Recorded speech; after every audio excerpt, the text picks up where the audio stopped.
Okay, let's start now with some basic introduction of the R types, data types, and what we can do with R. So I log in my R environment.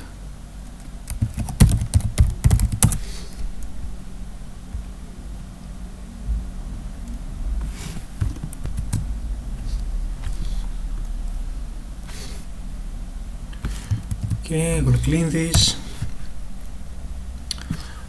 and I will clean this one here, and let's start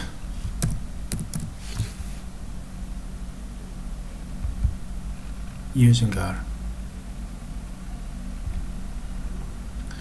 I will clean the environment. It's a general good idea to clean your environment before starting writing some code, and unfortunately R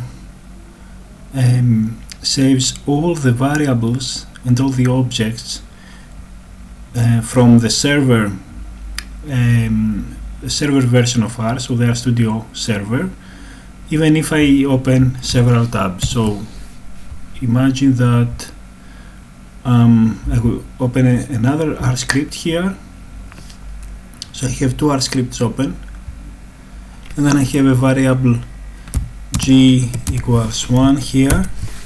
Now this variable is visible from this script, but from this script as well. It goes to the same global environment, so be careful when you do that, okay? Don't save. Okay, we are here. I clean the environment. Yes, okay. And let's see the basic data types that we have in R. So we saw in the first video that we can have scalars. So if I want to assign the value 1 to A, then it's like that. Then if I want to visualize a value of variable A, I don't have to write print A, just A is enough. And I see the value 1 that is assigned to the variable A. Now you will notice that there is this square bracket 1 here. The reason for that is that in fact there are no scalars in R, but even this one here is a vector. So in fact A is not a scalar variable, it's a vector of length 1, and you can understand that by typing length alpha you will get the value 1, and now this result again is a vector. So R, you can imagine that the basic data type in R is a vector. Okay, and actually this facilitates R to do several things like concatenating vectors, because everything for the language is a vector. Okay, so of course we saw previously that we can make operations, arithmetic operations between variables. So equal 1, b equal 2, and d equal a plus b, or d equal a divided by b, or d here and d equal a multiplied by b. All this will work. Okay, let's run from the beginning. So I said that we can run a line by pressing Control Enter. So Control Enter is assign the value 1 to A, you see it here, assign the value 2 to B, and then it made this operation. So D is already 3, it prints out 3, and now it makes a division, and D is 0.5, and now D is 2. Now you notice here that even if A and B seem to be integers, because they have the value 1 and 2, they make the division and they produce 0.5, which is not an integer. This would not work in other languages like C, so if you would have integers here, then this division would produce 0, because the integer division of 1 and 2 is in fact 0, the Euclidean division. However, in R, this variable here is not an integer variable, it's a numeric variable in general. We can see that by typing type A or type of A, let's see what type of A, or class type of A. It's a double. Class A, it's numeric. So A is a numeric vector in fact, and its type is double. So this is the default type in R, regarding numbers at least. If we want to say that A is an integer, not a double, we should specify that A equals 1L. Now type of A is integer. Let's see what will happen if we have PD, so D equals A divided by B, T equals 0.5 again. Again, for the division, it will convert this to doubles, or it will make the division as we know.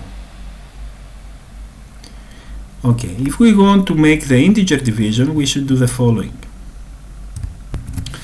We should type A, the percent symbol, the division symbol, and the percent symbol, and B. And now this is the integer division. And of course this equals to 0. Okay, and so these are the basic operations, of course. The power, so let's show also the power. So A, the power of 3, for example, this would be 1, but B to the power of 3, this should be 8. So the hat is the symbol for the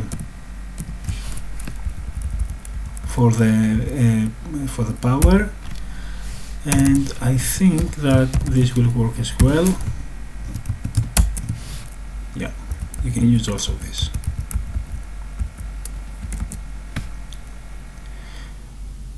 Okay, so these are some basic operations that we can do with numbers in R.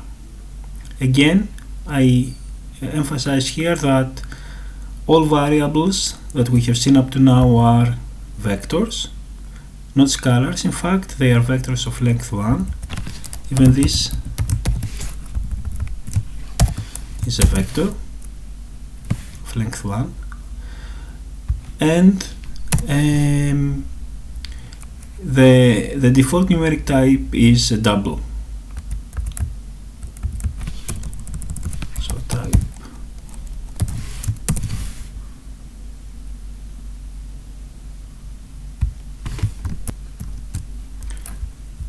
is a double, as you see here. Alright, but of course not all variables are numbers. We may want some variables to have strings. So let's say that we have a variable called T, and this will contain some DNA bases, something like that. So type of T is character now, but again this is a vector of length 1. So length T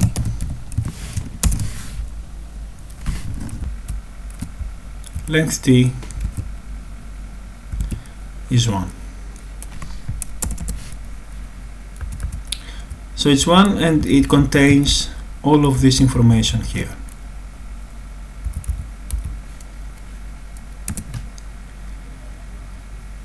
Now, if we have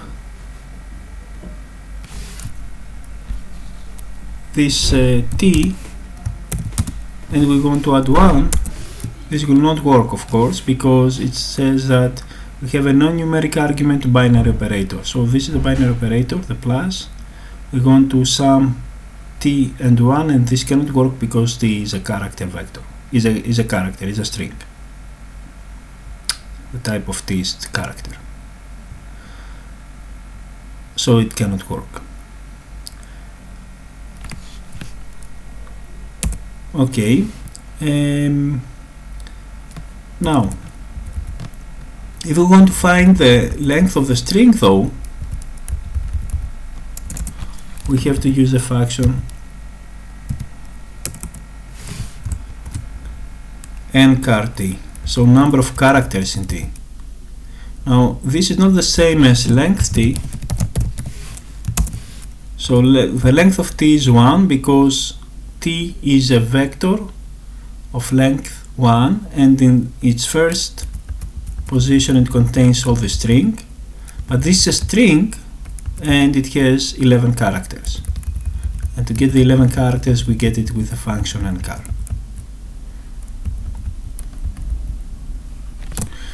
Okay, so there are other types of variables, the logical variables, so logical here. Let's have a variable g which is true,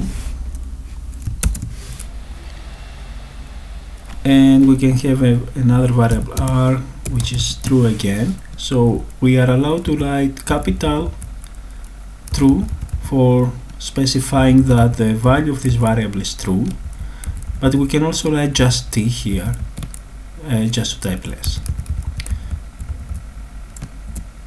So r and g both have the value true. If we type of g, this is logical, and type of r is logical, and class g is logical, type of r is logical, class g is logical, and type of r is logical again. But again, g and r are vectors, so these are vectors of length 1. Again, if I will type length g, this will be 1, and length r of course will be 1.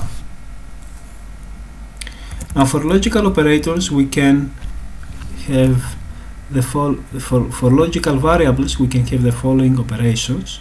We can combine them using the AND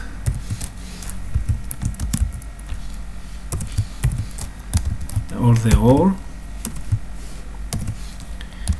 and we can use also this and this. I will show now the differences. So if we have true and true, the result will be true. True and false, the result will be false. False and false, the result will be false, of course, and true and false and true, the result will be false. So this operator here is true only when both of the arguments are true.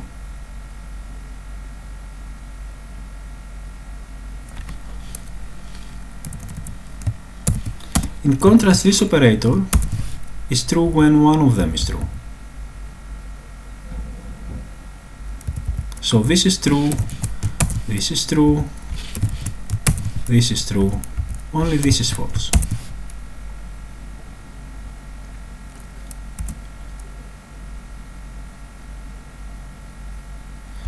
Later on, when we'll see the vectors, we'll see the difference between this operator and this operator.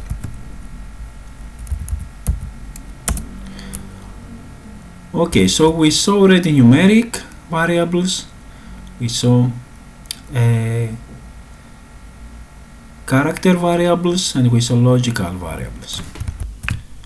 I emphasize that in R there are the basic numeric type is double, and the scalars, in fact, they are vectors of length 1. Now there are functions that that help us to convert one type of a variable to another type of a variable, if this is possible. So for example, as.integer 3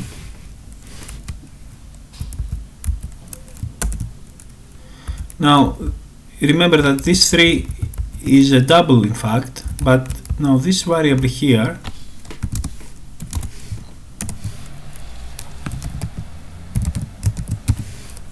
maybe, yeah, type of x is integer.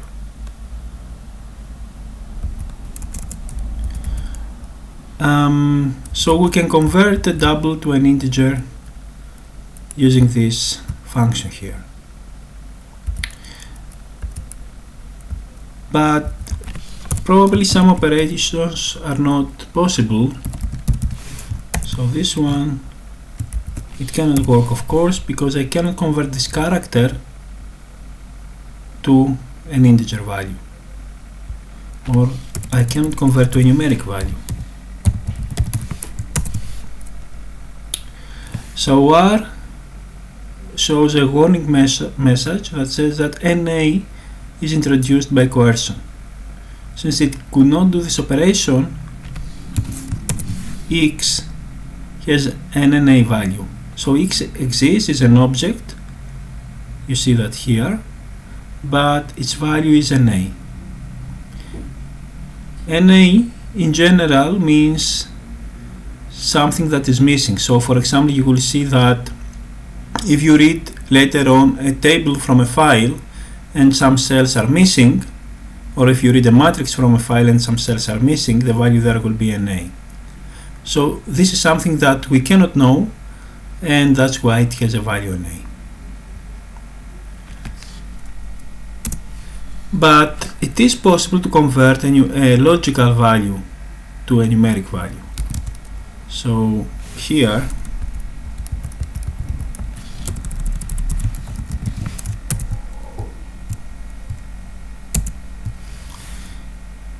x equals to 1. So true is converted to 1 automatically, and false is converted to 0. And this is useful sometimes when we want to do, we will see that later, when we're going to do operations with logical, when we do numeric operations with logical variables. Okay, that's for the simple variables, and in the next video we will see the vectors.